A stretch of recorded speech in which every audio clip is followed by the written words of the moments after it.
કહેવાય છે કે તમારા મનમાં વિચારો જે ચાલતા હોય ને એ પ્રમાણે તમારું ભવિષ્ય બનતું હોય. એટલે કોઈ ઓછો વિચાર, કોઈ ખોટો વિચાર કોઈ બીજા વ્યક્તિ માટે પણ તમારે ન વિચારવો જોઈએ, આવું ગુણીજનો કહે છે.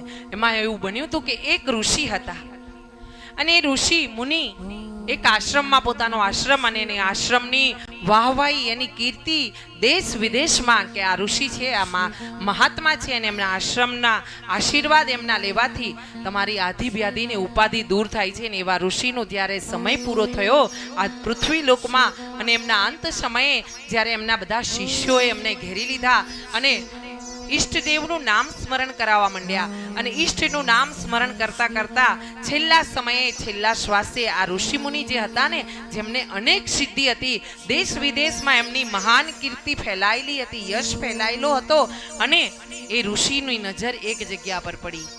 દૂર એક બોરડીનું ઝાડ હતું.